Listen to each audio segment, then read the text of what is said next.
So if you came here to learn about Sonicwall, I'm going to disappoint you. I mean, I'm downstairs, so if you want to talk specifically about what we do, come find me. This is going to apply whether you have a Sonicwall or any of our competitors, whatever. I'm going to look at more where we've gone from 2016, 2017, 2018, kind of the changes, where the good guys have gotten good, where they've gotten bad, where we've made advancements. And then I'll also talk, usually the hit is, I talk about real world scenarios that I've dealt with companies that I've kind of come along on, where they've been hacked, what has happened, those kind of things, what you need to be aware of. So, the joy is, working in cybersecurity or that industry, everybody wants to talk to you about it because of the media, right? Fact is, it's all over the news. You hear about them. There's stuff going on at all times. I mean, these are older now. What's interesting, how many people were affected or know they were affected by the Yahoo breach? So it came out what? September of 16, October of 17 were the two releases. Anybody know when those actually happened? Years before that. 13 and 14. So, the media is doing a great job. I mean, it's helping me pay my bills because everybody wants to talk about it. But in fairness, by the time a lot of these have happened or time they let you know anything, it's well past the point. The Yahoo, I have a Yahoo email address. I'll admit it. It is what it is. Don't judge me. But it's interesting. I didn't really follow that one as much until I was at a soccer game this past Saturday. And the mom of one of my daughter's teammates said she was affected. Okay, what happened? I mean, it still got me intrigued, right? It paid attention to her name, clearly, her email address, because it could read those emails or get into her email, got her social security number, her bank, all the information. It pulled out money from an ATM, and now, or for 4 months, she's covered now, but for 4 months, she had to go into a bank specifically to open the account to pay bills. Because they had bots working. Every time she tried to open her account, it was opening up new accounts. Boom, boom, boom, boom. So she would go into the branch manager, they would open her account while an IT guy was next to them so he could shut down every request made to open an account while they paid bills. So once a month for 4 months, she had to do that for about 2 hours. It took her to pay bills. I mean, it blew my mind a little bit, right? Holy crap, that sucks. But that's what happens. So, just a little bit of examples. How many people were using email 20 years ago? Remember when we used email 20 years ago? You loved getting a message because you got like 6 and it was awesome because of somebody you cared about. So, I laugh. I was just starting college, and I'd go to the lab. Like 10 o'clock, we went to the lab, and you were just excited. I'd get 3 emails. I was so excited in a day. How many of you would be thrilled to come back after a day and get to have 3 emails, not deal with it? But in 1996, there was 10,000 computer viruses in existence across everything. Fast forward 20 years, and 2 million new viruses every month are coming out. Obviously, technology's changed a little bit. There's a little bit different persona of what we're working with. We're not dealing with the wired-in computers like we were 20 years ago. We're dealing with mobile phones and everything else. But it just, for me, it's thinking, I'm not smart enough, but think 20 years from now, where are we even going to be? Don't ask me to answer that. It's just, interesting conversation. So, we have a zero-day threat solution. Just in one day, you can see about 30 new signatures every minute we had to release because of zero-day threats coming through. That's not signatures we already have. It's simply new viruses coming in through our network, into our network of firewalls, SMAs, things like that we had to write signatures for. So that's how quickly things are evolving within the world. So this is probably the one plug, and this just shows, we have data coming up in the new slides of what we're seeing.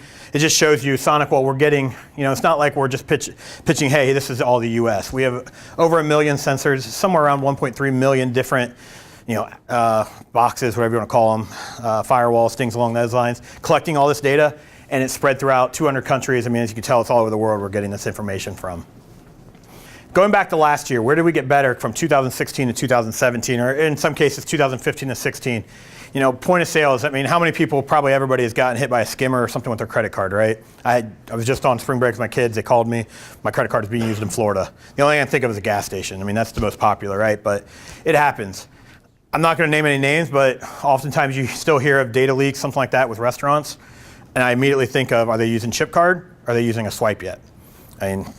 That's the first thing I think of. Because of the chip, as far as point of sale is going down. That's a positive advancement, right? We're getting better as far as your security on your credit cards.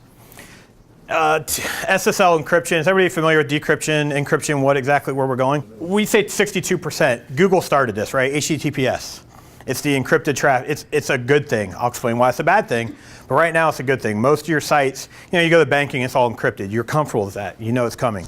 But On the flip side, and I'll talk about it right now, so do the bad guys.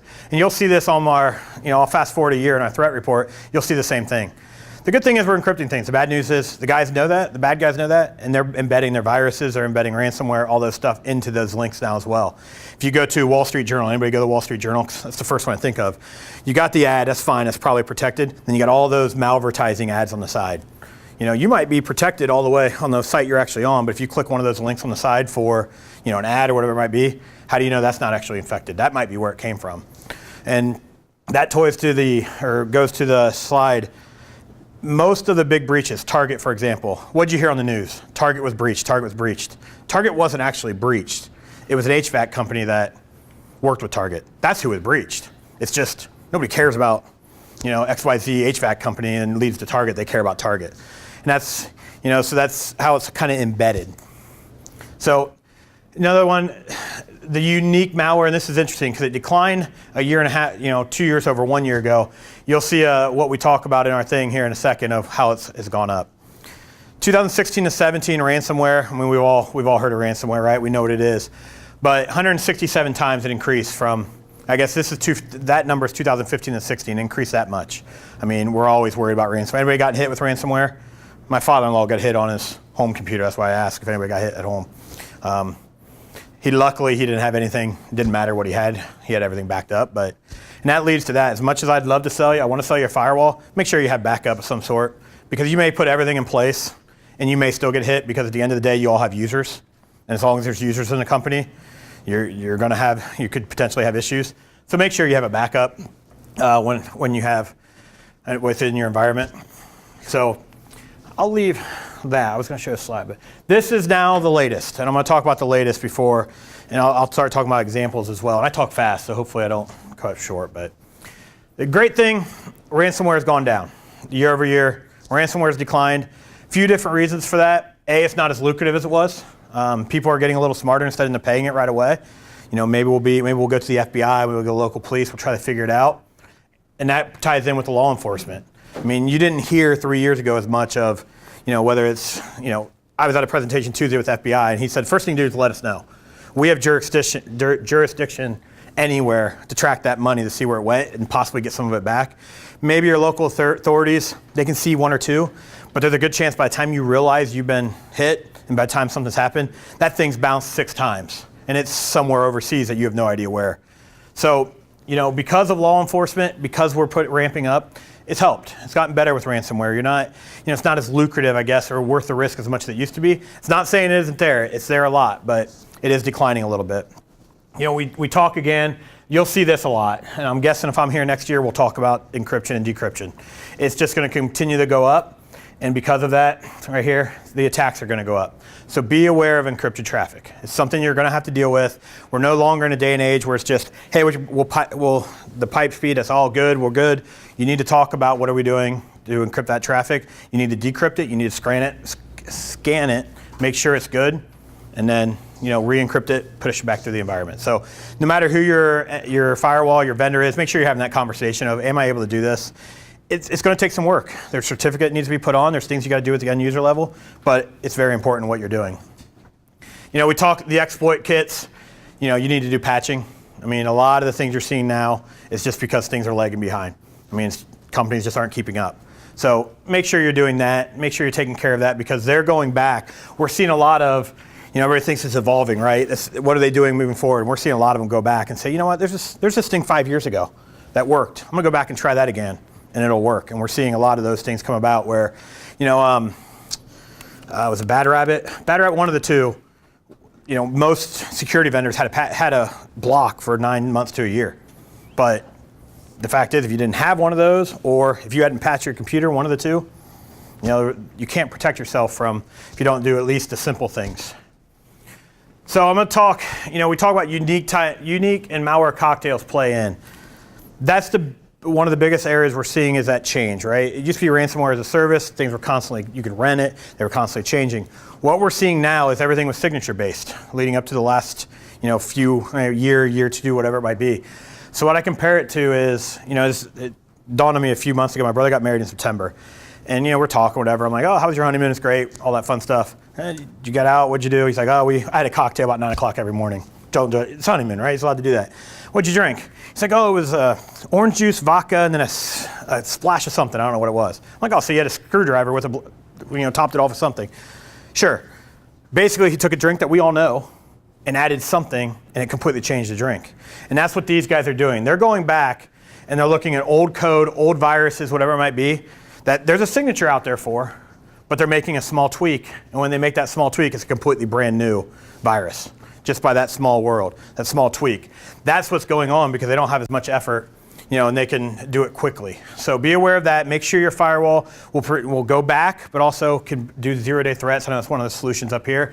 Make sure it'll catch those, any kind of tweaks, anything that's different. It's not just signature-based. We're in a day and age where, as you look at firewall endpoint, as you go down the line, it's all machine learning, or it's moving towards machine learning. That's a very valuable piece of security as well. So processors, Meltdown, if you've heard of Meltdown, hopefully nobody got hit by it, but it's looking at old processors, looking at old stuff out there again.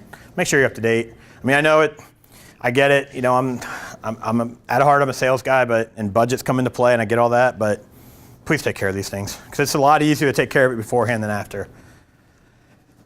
So what are out there, right? We talked about ransomware.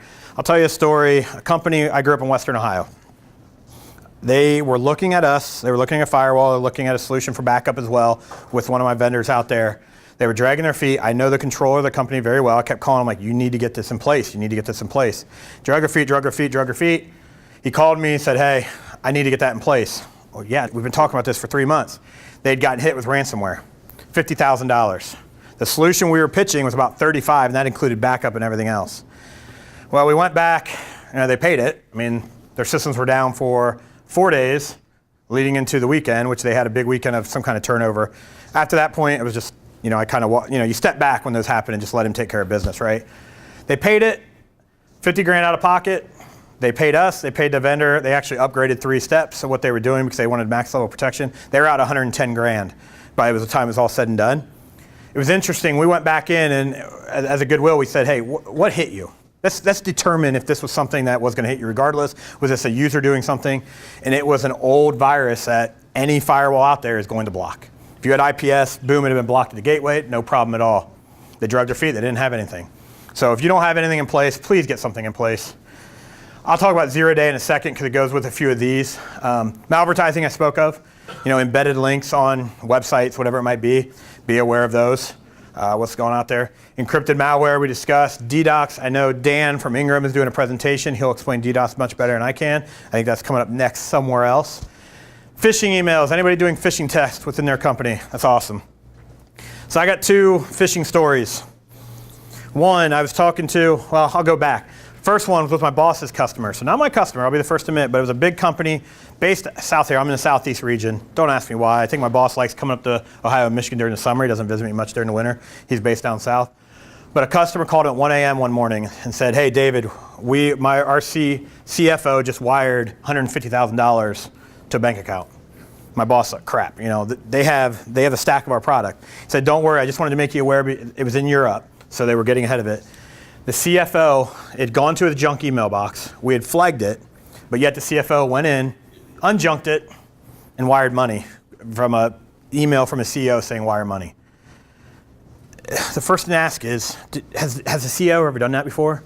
No, the CEO had never asked him to wire money, but yet that user went in, and a smart guy. You don't get to be CFO of a large company without being a smart guy. He went in, unjunked it, sent the money, gone. By the time they were able to figure out it was all gone, it was 15 steps down the road and it was gone. So be aware of that. Another one, is camping is. Those numbers are up. Yeah. We're averaging about 4 a week. I believe that. And our controller knows that if I'm sending something, it's going to be padding. There's going to be a numeric code that goes with it that constantly changes, but it's happening. Yep. Yeah. Phishing's the big, and that, I'll be honest, outside of putting everything together, phishing is not necessarily in my scope of what we do, what I do as a company. Not the core part of it, but it's crazy how much is going on out there. My buddy, we were camping, and said, I got a story for you. His company's about 3,000 people. They were going through an HA or HR system change. They got an email went out to everybody in the company and said, we're going through this change, you're all aware of it. Unfortunately, we've lost some of the bank accounts. Please go in, click this link. if it tells you updated it or you need to update it, please update. And it said there's only a handful of accounts that got in, but we want to make sure you get paid next. The problem for the bad, it worked. People clicked on it. The problem for the bad guys, it worked too well. Because all of a sudden, everybody was going and looking, and everybody had to change it. Because it wasn't random. Everybody, if you clicked the link and you saw it, everybody clicked. Everybody started talking. It happened about 11:25, so right before lunch is when it hit. Everybody started talking. They realized, oh crap, this is probably not legit because not everybody got it. They were able to shut it down before payroll ran. However, what's interesting, I guess I find interesting, they had a meeting about it, and they were not willing to disclose who actually clicked on the emails. It's just not something they were willing to send out. He found out the CIO had clicked on it. So they did not want to tell everybody, like, here's who clicked on it, get user education, because the CIO clicked on it. I'd argue, tell the world the CIO. At that point, as a company, you've made a decision, right? The CIO is either staying or going. I mean, she clicked on the email in that case. It is what it is. You know what? Tell everybody, because Sally in accounting at the lowest level or whoever, if they see the CIO clicked on it, they're much more likely to say, yeah, that's probably something I should be aware of, right? So you're going to come across those. I'll tell you the last one on phishing. We did something in Toledo about 6 months ago, and we had left it up on the screen just like this. Everybody was able to come up, and we gave away a $100 gift card if you could figure out why this thing was a phishing email. Anybody use Bank of America? Okay, so there's a few. There was nobody in the room. Great email, written well. The link was www.bankofamerica.com/ all this fun stuff. You hovered over it, and it was that same link. Bank of America is BOA.com. Nobody knew. Nobody used Bank of America, and it's not something in Ohio. It's not prevalent. Nobody figured it out. We kept our $100 in that case. So, those are just a few examples of what you need to be aware of, especially from a phishing point of view, because it is going to happen. If you can get to a point where you can run phishing tests within your company, user education, those kind of things, it's a positive. So, and it goes down to, like I said, DDoS, Zeroday, encrypted malware, all that fun stuff, but it's everywhere now. As I said earlier, it's not your little box just hardwired in. I think back, when you first started, you shut down your computer every day, right? When you first had your first computer. And then you got to a point where, well, everybody's leaving. It takes me, back to 5 minutes to boot up in the morning. I'm gonna put it in sleep mode. It's fine. And now we've evolved to, we're just on it all the time. We can't, we don't shut it down. We don't do this thing. It's always open. It always has wireless connected when it is open. We're constantly, connected. So, and that goes for everything. Your laptop, your PC, your tablet, whatever it might be. And then the critical components, like I said, when we talked about the SSL, decryption, encryption, machine learning, as opposed to signature-based at this point. Zero-day threats, so that's becoming more and more popular. And I have a slide on this later. But, I'll talk about this next, but endpoint security, make sure you have endpoint security as well. I do have a few clients that, hey, I have a firewall, I'm good. No, you need to have something else on the endpoint too. Make sure you have them both in those cases. So, this is just a pitch, but make sure you have something. Zero-day threats. And really analyze what you're doing from a zero-day threat. The way ours particularly works is these things are made to notice if you're in a sandboxing environment. They'll sit there for days, months, whatever it might take, because a lot of times if they do get in your environment, they're going to sit there anyhow. They're not meant to explode right away or detonate right away. They want to sit there, just kind of mull around, capture some data, see what's going on. That's how a lot of these things work. So make sure you have something. In our case, we fast forward time, we make it look like a real world scenario. Those kind of tests need to be run, because if you can't get it to detonate, we won't allow it through. I will tell you that's great from a security point of view. So if you're the IT guy, it's a great thing to have. Users hate it. It sucks for you. My wife hates me because I have this on our box. And she'll try to download something. She's like, I can't get to it. Sorry, I don't know what it is, and we're not letting you through for a reason. So, if you want to go to your work and download, I shouldn't tell her that, but whatever you want to do. But, do something that's, security is going to be tough on the users, right? It's just the nature of what we live in. But it's also a necessary evil as well. So I think that was it. And that is it. So I will take some questions. We did. So I got 3 of them here. So the first question was, I have a 6-year-old firewall. Why do I need a replacement? It's working well, and it goes hand in hand. What is the next generation firewall? Next generation firewall is probably at this point 12 or 15 years old, the actual terms. So everybody's a next generation firewall now, right? It used to be, you go back, it was router based, there wasn't all the protection on it. Now you got content filtering, bandwidth management, IPS, all that fun stuff on it. No matter who you're looking at, they'll have it. It's a next generation firewall, that term. It's a marketing term. It just means you're getting the full protection. As far as a 6-year-old, you could have a 6-year-old Sonicwall, and I'm screaming at you right now to replace it because of where we've gone, right? First off, you're probably not getting the throughput that you did back 6 years ago. Or you're not getting the throughput through that because you're probably up to 200, 300 meg, and that thing can probably do 10. And if you are getting it and it's running through fine, that means you have no security on it. So you may have a router. It's not doing anything. It's not doing IPS. It's not doing content filtering. You're not blocking anything. It's not doing anything from a security point of view. So the way we look at things is 311 is what we typically preach. Size out that firewall for 3 years, and then after 3 years, we'll come back and look because there's a chance, especially now, that this thing may be completely outdated in 3 years. I laugh. I've been with Sonicwall for 5 years. 4 years or so ago, one of our top low-end box could do 60 megs with all security services turned on. And I can't tell you how many meetings I went to, and people are like, 60 megs? I just need that. That's going to last me 10 years. No way I'm getting 60 megs anytime soon. And how many are you getting 500 or even a gig? And so, yes, you do need a 6-year-old firewall, absolutely. And the other one was covering zero-day vulnerabilities. I talked about that. That's with our particular one is with Capture. It's a license from us, but it's that multi-engine sandbox.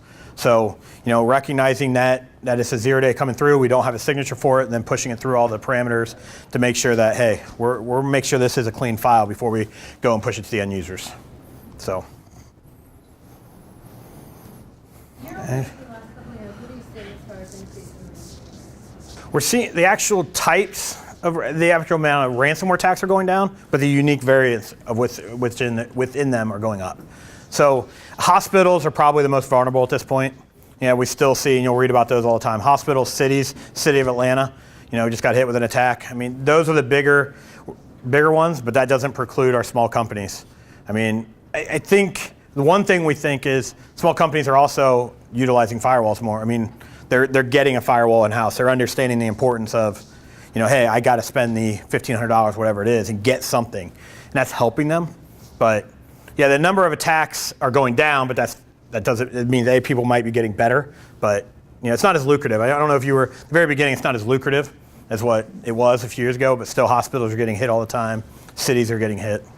So, thanks everyone for attending.